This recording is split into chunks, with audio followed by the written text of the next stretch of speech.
네, 안녕하세요. 우리가 부동산에 대해서 말씀을 드리는데, 음, 제가 이제 64, 8기 할아버지들이랑 3년 반 정도? 3년 넘게 있었죠. 근데 3년이면은 제가 트위터에 쓴 것처럼 서당계에 3년이면 풍어를 읊는다고. 근데 옛날에는 군대 생활 때 3년 했었죠. 그래서 이제 어떤 선택의 기로에서 어떤 판단을 했을지 알게 되는 거죠. 그래서 지금 부동산 정책 같은 게 저번에도 말씀드렸지만 원론을 말씀드렸는데 어, 각 정부의 각 부처라던가 그 국회 여야라던가 이익 단체라던가 이게 이제 협의가 안 되죠. 그리고 이제 저희 나라가 스스로 자력으로 정당방위를 한 역사가 없기 때문에 거의 나쁜 세력이 있으면 나쁜 세력한테 장악된다고 보시면 돼요. 그래서 반드시 뭘 해야 된다? 땡땡을 해야 돼요. 친미. 미국이 지켜줬죠.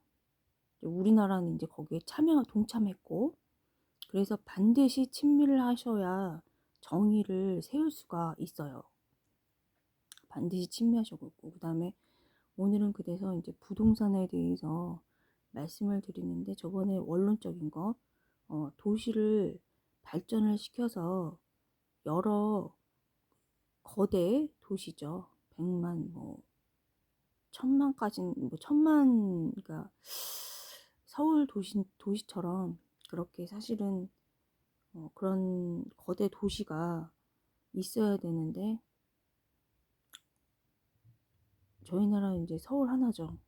그래서 발전이 이제 꽤 됐고요. 어, 저번에 말씀드린 원론적인 거, 그렇게 해서 부동산 가격을 자연스럽게 안정화시키고, 이제 두 번째 같은 경우에는 지금 많이 진행은 됐는데 교통을 편리하게 해서 예를 들어서 전철은 당연히 버스 이런 건 당연하고 어, 지금은 이제 어떤 시대냐면은 헬기 띄어서 여기서 뭐 끝에서 끝 사선으로 예를 들어 가지고 여기 강남 한복판에서 김포공항까지 간다. 그러면 이제 헬기로 가는 거, 헬기 아니면은 뭐 비행기 타고 가는 거 약간 그러니까 비행기 그러니까 도심 그 항공 그 교통수단 뭐 그런 식으로 해가지고 조금씩 이제 발전을 방향을 그쪽으로 했었죠. 그래서 이제 출퇴근의 시간을 짧게 해서 동선을 짧게 해서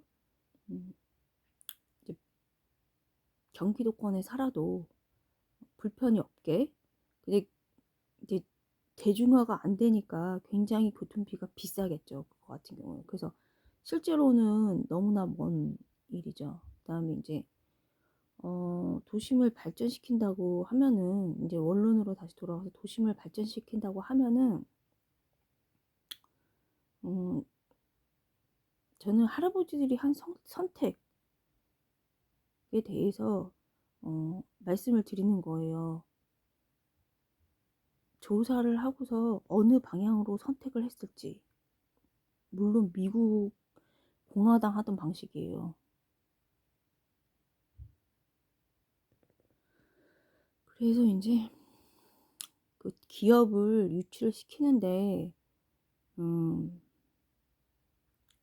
일 인재가 기업을 키우죠. 인재가 있으면은 사람이 모이는데 그게 지금 안 되니까 기업을 유치를 시켰죠. 많이 시켰죠. 근데 기업을 이제 유치시키려면은 법인세를 아일랜드처럼 0으로 하든가 아니면 미국처럼 이제 트럼프 대통령처럼 법인세를 낮춰서 뭐 다른 나라에 갔던 본사, 대기업의 본사, 그러니까 글로벌 대기업이죠. 그러니까 그런 대기업들을 다시 미국으로 돌아오게 해서 이제 발전을 시키는 거죠. 이게 이제 할아버지들도 이 모델을 선택했겠죠. 트럼프 대통령의 이 방식을. 우리나라도 미국 공화당 이게 줄이어야 해요. 6.25 참전. 미국 지금 트럼프 대통령이 지금 하는 방식이 네, 지역에서 뿐만 아니고 미국 내에 지역에서 뿐만 아니고 전 세계에 흩어져 있는 글로벌 대기업들의 그 본사를 미국으로 다시 불러들이기 위해 법인세를 매우 낮춰줬죠. 낮춰줬을 뿐만 아니고 물론 이제 세제 같은 것도 이제 많이 감면도 해주고 뭐 이런 식으로 해줬죠. 당연히 그래야 도시가 번영을 하고 번영을 해야 사람들이 모이고 잘 살 수 있으니까요. 건설이 되고 도시가. 이 방식을 지금 트럼프 대통령이 쓰시고 있는데 할아버지들도 이 방식을 따라서 했죠. 당연히 선택을 했는데 지금 안 하고 있죠. 안 하고 있죠. 그 다음에 이제 어떤 방식을 했냐면은 제가 조사한 바로는 2021년에서 2년까지 이제 주식이 이렇게 평타를 치다가 쭉 이제 아래로 급강하는 대기업 같은 경우나 중소기업이나 이제 급강을 많이 했더라고요. 그리고서 이제 그게 이제 시기마다 다르고 몇 군데는 또 같기도 하고 그렇게 되는데 이제 과징금을 많이 때렸더라고요. 그래서 이제 다시 주가가 그 평타 치던 예를 들어서 뭐 주가가 뭐 3만 원이었다. 그리고 그 3분의 1 10,000원으로 쭉 끌어진 다음에 그 다음에 또는 2분의 1 그러니까 15,000원까지 쭉 내려오더라고요.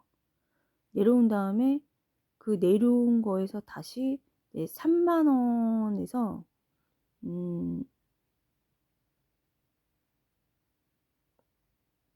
2만 원이 그러니까 2만 원 미만으로 아니면은 또 어떤 주가 같은 거 보면은 3만 원짜리가 5천 원까지 쭉 끌어내려진 다음에 10,000원으로 회귀하더라고요. 보통은 이제 이런 식으로 됐었고요. 그 다음에 어떤 거는 첫 번째 말씀드린 대로 3만 원짜리가 이제 10,000원이라던가 이따가 15,000원 정도 했었죠. 그래서 기업들 같은 경우에는 전략을 이제 내수 불황이라던가 이게 침체가 너무 강하기 때문에 수출 쪽으로 이제 많이 구조적으로 돌린 것 같더라고요. 보니까. 그래서 근데 이제 기업을 힘들게 만드는 법들을 또 만들어 가지고 노란봉투법이라던가 최고 임금이죠 지금. 최고 임금을 하는 거는 이제 둘째고 노란봉투법을 만들어서 그거를 아예 사라져야 할 법을 태어나서는 안 되는 그 법을 만들고서 벌써 8분 9분 되는데 그런 노란봉투법이라는 거를 태어나지 말아야 하는 그 노란봉투법 법을 만들고서 그걸로 뭐 수정을 한다는 등 해봤자 뭐가 되죠? 독에다가 물을 많이 희석을 시켜가지고 해도 독이죠, 그냥 먹으면. 근데 조금만 희석시키면서 이제 얘네들이 권력을 나누기 때문에 어디까지나 이제 권력 탐욕적이거든요. 그게 본인들의 함정이 되고 덫이 되죠. 죽는 구덩이가 되는 거죠. 정치라는 거는 트럼프 대통령처럼 다른 사람한테 이득을 줘야 되는데 지금 같은 경우에도 민주당은 워낙 일을 못하니까 말하면 입 아프고 응? 근데 저번에 말씀드린 것처럼 민주당에 가보면 음, 많이 위축이 음, 일반 시민들이 많이 위축이 돼 있어요. 시민들이 할 수 있는 게 뭐가 있겠어요. 길 열어주는 것밖에 없지, 만약에 정권이 붕괴됐을 경우. 그리고 이제 저는 이제 워낙 어렸을 때 그 648기 다니면서 한 총련 한 가운데 있어가지고 사상범들이랑 같이 좀 그때 접촉을 해 와가지고, 저도 이제 648기에게 30분에게 사상 검증을 받았었거든요. 그래서 뛰어나다는 평가를 인정을 받았어요. 많이 뛰어나다는. 특출나다고 했어요. 그래서 다 이제 해주셨는데, 그래서 저는 이제 민주노총을 그렇게 무서워하지 않아요. 본체를 아니까. 그 몇 명은 이제 저를 알죠. 위원장이라든가 간부라던가. 그래서 그런데 음, 이 노란복지법이 이제 다 민주노총 집단주의 전체주의죠. 거기인데 이제 일반 시민이죠. 네, 거기서 이제 일반 시민 같은 경우에는 왕따를 시키고 그러니까 조직적으로 빠져나갈 구멍을 찾을 수가 없죠. 어쨌든 그런 민주노총을 다시 이제 원래 얘기로 돌아가서 민주노총인 줄 알고 경찰이 깜짝깜짝 놀라더라고요.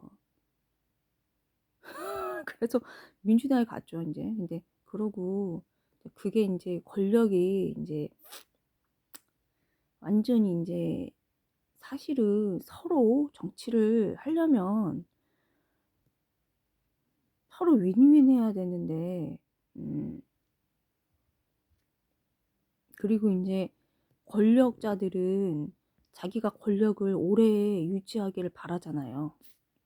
그러려면은 속일 수 있는 부분이 있고 속일 수 없는 부분인데, 위로 올라갈수록, 그러니까 권력층에 아주, 예를 들어 갖고 대통령 같은 경우는 실력을 못 숨긴 업적이라던가 그 특출나게 해야 되기 때문에 못 속이는 거예요. 그러니까